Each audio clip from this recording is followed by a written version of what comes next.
Started dating my brother's ex and proposed to her. Then my brother invited us to a dinner and got down on one knee to propose my fiancée to test if she really loved me, but I'm pissed. My 28M brother, Mark, 26M, used to date my fiancée, Jen, 26F, a year ago. For context, they dated back in August 2022. They were only together for a month before he broke things off with her because he was bored of being in a relationship and never really wanted to settle down anyway. At the time they were dating, I was in a different state, so I had no idea he even had a girlfriend, and I had no idea who Jen was until I met her. Jen and I met at a bar when I moved back in October and hit it off really well. She was easily the most beautiful and intelligent woman I ever met, and we met up a few times more before we made it official. Fast forward to December and I finally bring her up to my family and propose them meeting her at Christmas. They knew I was in a relationship, but I'm not the most open about my personal life, so I kept details about her to a minimum until I knew how serious we really were. My parents asked to see pictures and they started passing my phone around the dinner table. Mark saw it and blew up, calling me a shit brother for dating his ex-girlfriend, and he demanded I break it off with her. I refused. When I asked Jen about it, she confirmed they dated and gave me the details about their breakup. It took a few weeks, but eventually Mark stopped bringing up me dating his ex and I thought he was over it. On Jen's birthday this year, I took her out to a fancy dinner with both of our families and her closest friends, and I asked her to marry me. Mark flipped once again and blew up about me proposing to her, which I and my sisters immediately shut down. The incident happened this past weekend.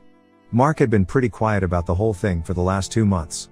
I didn't see him much and figured he went low contact with me, which I had no problem with. Then he invited me and Jen for family dinner at his apartment with my parents and sisters. I thought it was weird, but my parents and sisters were also going, so we agreed to go. The dinner was nice, nothing too fancy, and we moved to the living room to talk. About 30 minutes into normal conversation, Mark stood up and told us he had an announcement. He made a long speech about being happy to have his family around for his big moment, then got on one knee and pulled out this cheap ring while asking Jen to marry him. Jen was confused and obviously uncomfortable and demanded that he put it away and stand up. My dad tried to make a grab for Mark, but I got to him first and punched him. I won't repeat most of it, mostly because I was too angry to even listen most of it, but he said something along the lines of wanting to show me that Jen wasn't really into me and just wanted to get back at him. Before it could get worse, my parents rushed me out and promised to talk to him. It's been a few days since it happened and I'm still pissed off. I don't know what to do at this point. I'm scared Jen might have second thoughts marrying me because of this. Any advice? Edit. First, thanks for reading and responding. I've been reading the comments between last night and this morning and valid points were made. There isn't an update since the only people I've spoken to since that dinner is Jen and my little sister. I want to clarify a few things that I saw in the comments. 1. Jen and I are newly engaged. It was one of those feelings where we both knew we were in it for the long run. As fast as it is, I'm sure about her. 2. When we met, I was the one who approached her, not the other way around. Whether she knew or had suspicions of us being related, I don't know. I asked after finding out they dated and she says she had no idea. I didn't have a reason to doubt that, but I can admit this, seemingly, overreaction on Mark's part does raise red flags. 3. I had no idea she and Mark dated when I met her. Mark and I aren't close at all. We used to be, but as we grew up we drifted and talked less and less. Before I moved back, we didn't really speak much aside from special days like his or my birthday. Jen knew of my family but not much until I decided I was ready to introduce them to her. When she and Mark met, again, I didn't get a sense of any residual feelings on either part. She didn't treat him like a stranger, but she also wasn't overly affectionate with him either. 4. I was told this was a relationship that lasted a month. I didn't think I needed permission from Mark to ask her to marry me, but maybe that was wrong of me. I'm not sure. That being said, I plan to talk to Mark this weekend to lay everything out on the table and figure out what's up. I never asked for his side of their relationship, which is my fault for not doing my due diligence. If anything major or enlightening happens, I'll update. But for now, that's all I have. Update 1. First, I want to thank everyone for reading. It's been a busy weekend, so I haven't had the chance to reply to many people, but I did edit in responses to the most common questions I saw in the comments of the original post. Again, thank you. I appreciate it all, even the criticisms. Now for the update. I called Mark and asked him to meet up with me at my place to talk. I told him I would prefer Jen to be around for the talk as well, but I was cool with it if he didn't want her there. He agreed to talk to both of us and showed up at my place around noon today. It was pretty quiet for a few minutes before I started the conversation. I apologized for not warning him I would be proposing to Jen, and I apologized for hitting him. He said it was whatever, but he appreciated the apology. I told him what Jen had said about the relationship and breakup when I asked her about it, and I asked him to confirm if it was true. I pretty much said that his reaction throughout his whole thing has been extreme, and I wanted to make sure I wasn't misunderstanding their relationship or downplaying how serious they were.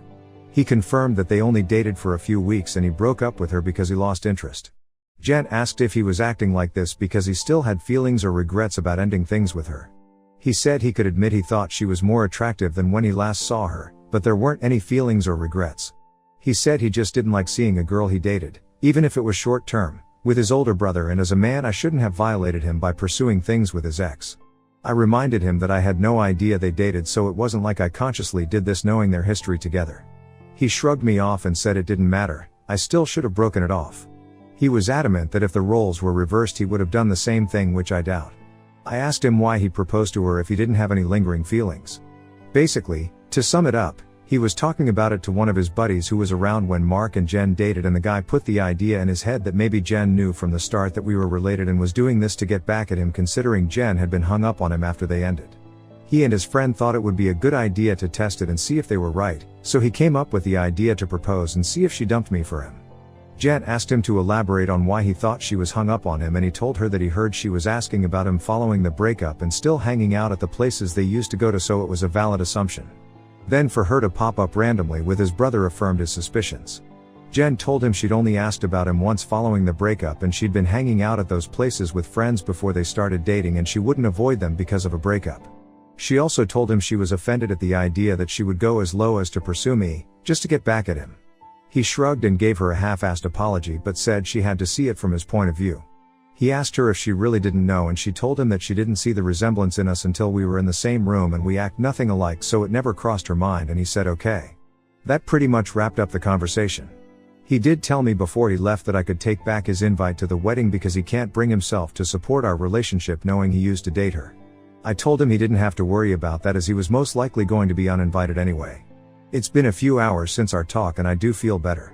My parents aren't too happy about him being uninvited, but they understood that it was a mutual decision and probably for the best. My sisters told me they knew he didn't have a good reason for being an asshole, and they don't blame me for not wanting him at the wedding.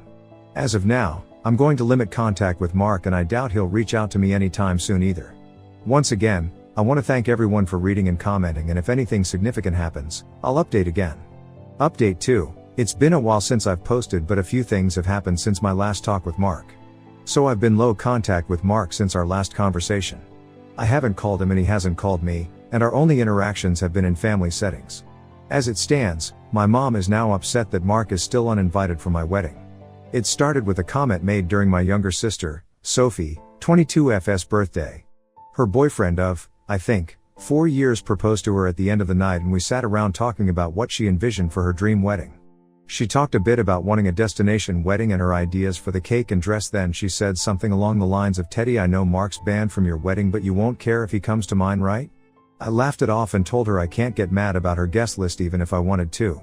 My mom gave me this weird look and asked if Mark was still not invited to my wedding. I told her yes, and she got irritated. She told me she thought I was joking and said I was being unreasonable to go through with banning him from the wedding since he's family.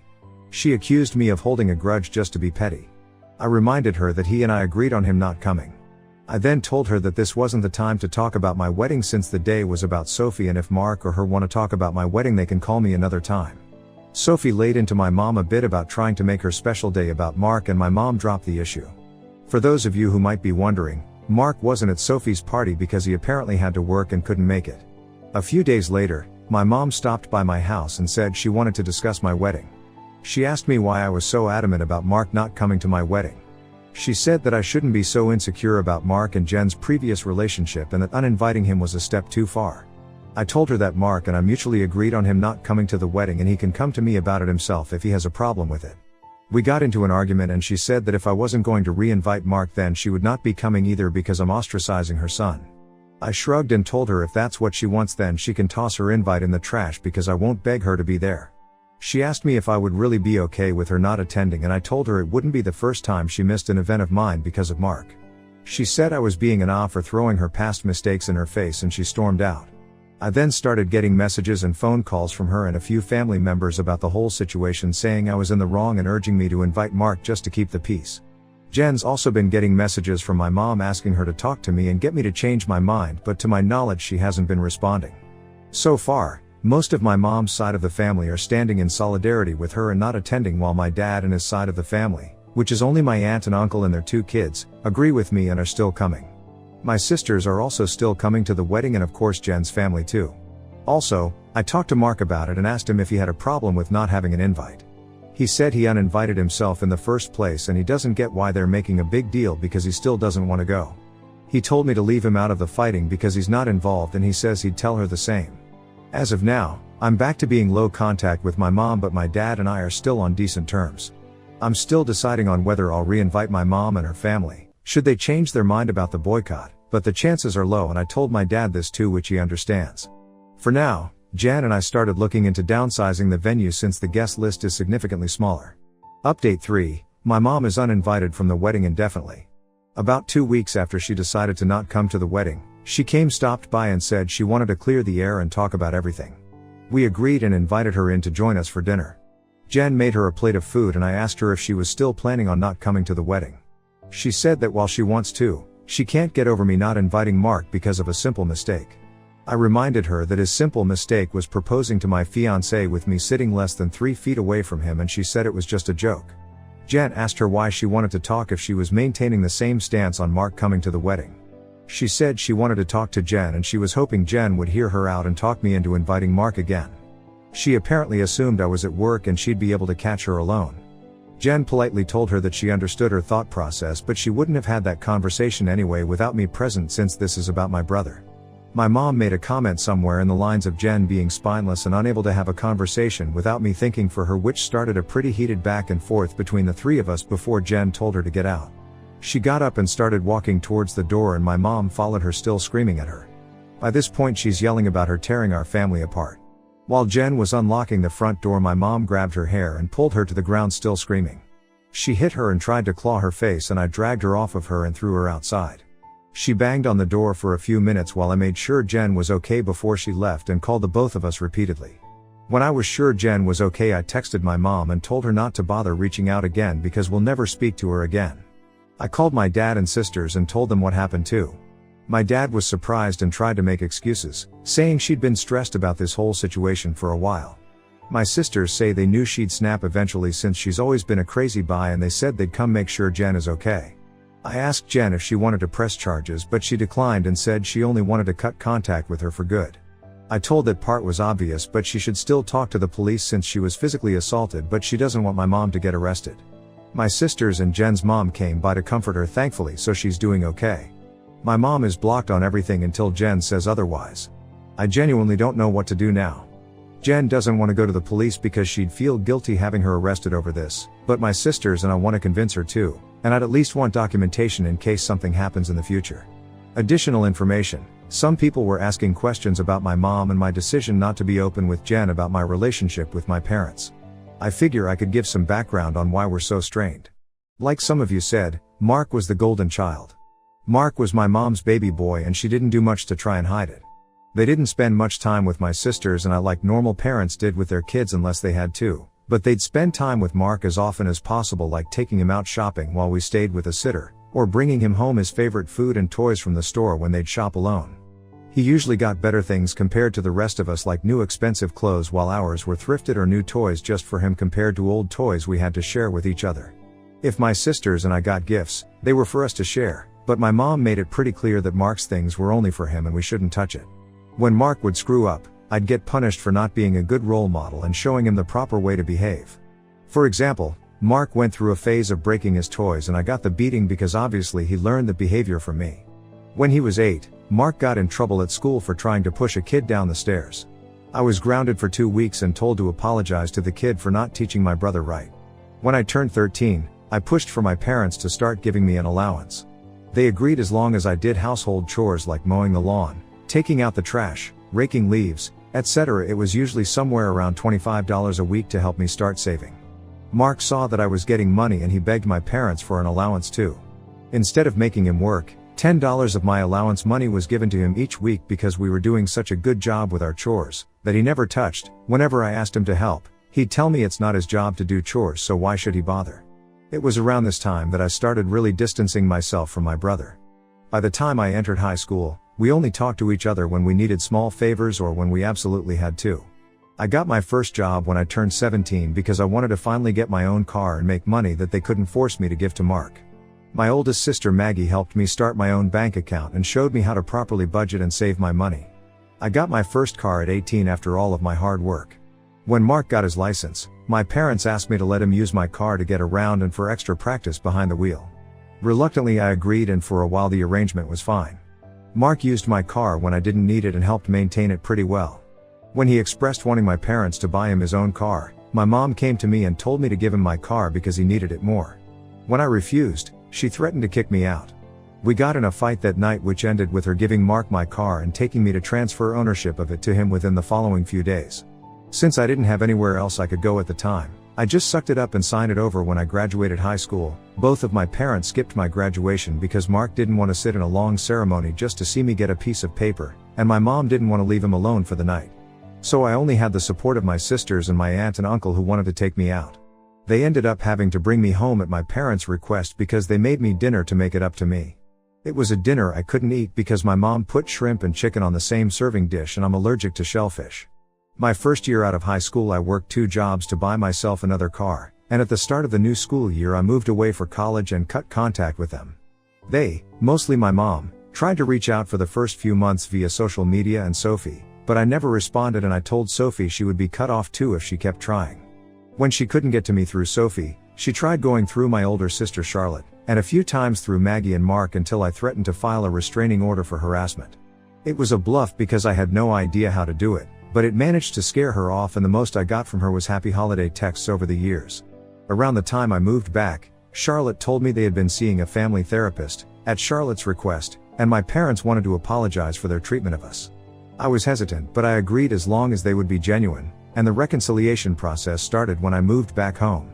That doesn't even scratch the surface of everything they put me through, and it took a lot for me to even begin to let them back into my life. When I met Jen, I wasn't sure where my relationship with her was going or where my relationship with my parents was going. I didn't want to mention my family at all, mostly because I was ready to cut contact again if I needed to. Jen was understanding of it being a sore subject and didn't press for more. I hope this helps shed some light on some of the questions I've been seeing pop up. Update 4. I want to thank everyone who's taken the time to give me advice on what to do going forward and all the kind messages and comments I've gotten over the past few days/weeks. Jan and I have read the comments together and everything is appreciated. To answer the most common question about why I chose to reconnect after everything, the short answer is because I would do anything for my sisters. Charlotte wanted the entire family around and for the birth of her first child and to help her while she adjusts. She didn't want part-time aunts and uncles who would only visit her kid during birthdays and holidays. She was never the type to ask for much of anything growing up, so when she asked if I would be willing to try for her, I agreed because it would make her happy. I also think part of me hoped that maybe they'd changed. I don't regret trying to reconcile either. My parents are still terrible, but I met the love of my life, so I call it a win. A few people wanted to know if there's an update, so here we go. Sorry if it's a mess or confusing, a lot has happened. We filed a report with the police and were told that even though Jen doesn't want to pursue anything, it's not up to us to decide whether it goes further, but they would keep our preference in mind. We provided some pretty decent evidence of the assault, including pictures of Jen's face and texts with my mom and dad talking about what happened. We were advised to report and record any other incidents with my mom going further in case anything else happens. Considering where we live, I doubt it'll go anywhere, but at least we have it on record. I got about 100 angry text messages that tell me they at least spoke with her regarding the incident. My mom tried to corner me leaving my job and screamed at me about trying to ruin her life. She kept screaming that I was an awful son for trying to get her arrested over a small misunderstanding, and she didn't understand what she'd done to deserve being punished like this. I told her that if she didn't like being in legal trouble, then she shouldn't have hit Jen. She demanded I tell the police to forget the report, which I refused. I told her exactly what the officer said about it being out of my hands. She had a tantrum in the parking lot and hit me a few times, just on the chest and arm, before security intervened and dragged her off the property. I had to talk to my boss about the incident. Luckily she was understanding of everything going on after I explained what was happening. When I got home, I told Jen what happened. She was upset and asked that we discuss the plan with my family moving forward. It was a long talk, but we took the advice of some Redditors and decided to go completely no contact with my family aside from my sisters. We agreed that having them in my life is adding unnecessary stress for the both of us, and we aren't even married yet. She told me she wanted to consider moving away and putting some distance between us and my family. She said that she tried to stay out of my family issues because it's not her place, but she refuses to put up with my mom and her behavior or my dad enabling her abuse. A lot more was said, too much to put in this post, but I agreed with her that they were more trouble than they're worth, and I also don't want to put up with this anymore. I also agreed to go to therapy, and she's helping me find a therapist. I decided to call my dad after our talk and let him know I would be going no contact. He didn't answer the first time I called, so I left a message asking to have a long talk. When he called back, he asked if it was okay for my mom to be a part of the conversation. I told him it was okay since she needed to hear what I had to say too. The conversation went about as well as you could expect. I told them both that Jen and I are cutting them out of our lives. My dad demanded to know why I would do something like that after going through all the trouble of repairing our relationship. I told him that this entire thing with Mark has shown me that nothing is actually repaired between us, and, as far as they're concerned, the world revolves only around my mom and my little brother. I told them that their continued favoritism of Mark has brought our relationship to a point of no return, and that I wasn't interested in holding on to a failing relationship. I told them that I agreed to reconcile for Charlotte's sake, but I don't appreciate all of the disrespect towards me and Jen, and that I wouldn't put up with it anymore for both of our sakes. To my mom specifically, I told her that I was tired of her using me as a scapegoat for her bad parenting and Mark's attitude. I also told her that I would never forgive her for what she did to Jen and what she did to me and my sisters growing up. She started to say how I should move on like my sisters have, but I cut her off and told her that she should take their forgiveness and move on because she would never receive it from me, especially after everything she's done these last few weeks. She started crying and asking me how I could treat her like such a villain. I told her she could only be upset with herself because I've done nothing wrong. She cried harder and told me how much she regretted having me and how I've only tried to ruin her life. This started a heated argument between her and Jen once again, and Jen told her in much more colorful words that she was disgusting, and plenty of other nice names, for saying something like that to me. I don't know if she left the room or just decided to shut up, but my mom stopped talking when Jen was done speaking to her. My dad said he wasn't okay with being shut out of my life, and he asked me to try to understand my mom's point of view. He said that she was also struggling because her kids were at odds and I was being unfair to punish her for her struggles with raising and caring for us. The last thing he said was that we were a family and I shouldn't let past mistakes stop us from moving forward together. I told him that the only person she ever cared for was Mark and herself, and there was nothing he could say or do to make me change my mind. I told him that it was up to him whether to keep my number, but I would be blocking him and my mom everywhere and I wouldn't be reaching out again. Then I hung up. Afterward, I sent a long email with a link to my posts attached to my entire family on inviting everyone except my aunt and uncle and my sisters to the wedding. I hadn't cried in a long time, but Jen held me while I cried after writing the email, and she assured me we would be okay. My sisters also reached out to me after reading the email. I apologized to Charlotte for not being able to continue reconciling like she wanted, but she told me it was okay and it's not my fault I had to cut them off again. The response from my family has been pretty mixed. Some are angry I aired out family issues on a public internet forum, while others are pissed at my parents because they never knew it was this bad. The last person I talked to about everything was Mark. He asked if I was cutting him off too, and I told him I wasn't, but I wouldn't be going out of my way to reach out to him either. He didn't argue and just wished me the best with the wedding, and we haven't spoken since. Right now, Jen and I are looking for a new place to stay. The plan is to move closer to Jen's brother. He lives about 3 hours from where we are now, and Jen and I like the city he's in. I spoke to my boss about transferring, and Jen is looking into the option of working 100% remotely or possibly finding a new job. And once again our venue's changed. Since the guest list is significantly smaller, Mifbul is considering letting us use his lake house for our wedding. I don't plan to post any more about this unless the sky falls, at least not until the wedding, because I want to move on with life, but I'll try to answer any questions some of you might have. Thanks and happy holidays. Edit. It took a few days to post this and I had to keep removing details before I could actually post it. If anything's unclear, I'll answer as many questions as I can. Update 5, new update, September 29, 2024. Hey everyone, it's been a minute since I posted here. Things have been busy, but I saw a few requests for an update. It's small, but here it is. I have a wife and a newborn daughter now. Smile. We found out Jen was pregnant around the time of my last post, so that pretty much kicked us into overdrive as far as moving away and starting fresh in a new place. I was able to transfer to a different location, and Jen found a new job here that lets her work remotely. We got married 4 months ago at her brother's lake house. We didn't plan to have the ceremony so soon, but we both didn't want to wait for the baby to arrive to get married. Jen also found a dress that she fell in love with and didn't want to get too big to wear it. It was a small ceremony with mostly her family present, but my sisters, aunt, and uncle did attend. I know some people probably wanted to hear about a huge blowout at my wedding, but it was easily one of the best days of my life. My daughter was born early last month. She's beautiful, happy, and healthy. Jen's also doing okay. The last stretch of the pregnancy was hard for her both emotionally and physically, but since giving birth she's been doing better. She's seeing a doctor regularly during this postpartum phase due to complications she had during the pregnancy, but so far there aren't any major health concerns for her. Besides complaining about the doctor visits, I don't think I've seen a frown on her face since we've brought our daughter home. As for my parents, I haven't heard from my dad, but my mom did reach out a few days after the wedding. Apparently my uncle sent them some of the photos they took at the wedding. My mom made a fake Facebook page and started spamming Jen and I with angry messages about excluding her from both the wedding and from Jen's pregnancy. She went on a lengthy tirade about being entitled to being part of her grandchild's life and about how unfair it was that she wasn't allowed to be present in our lives.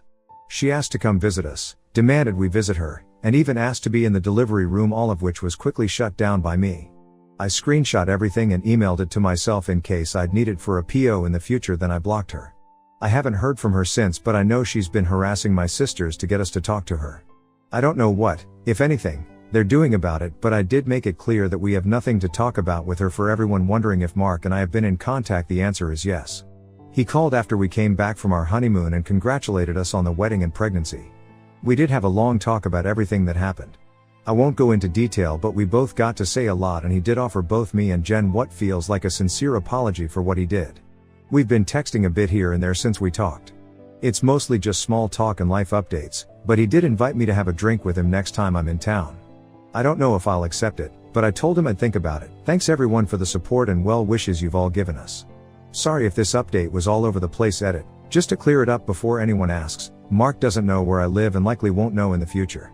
If he chooses to give updates about my life to my parents, that's his choice. I won't give him any details that he can pass on that would help them pop up unannounced. Unfortunately, even if we are able to form some sort of relationship, I'll never be able to fully trust him. Comments where Op has replied, Commenter, congratulations to you and Jen on welcoming this new addition to your family. That's amazing news to hear.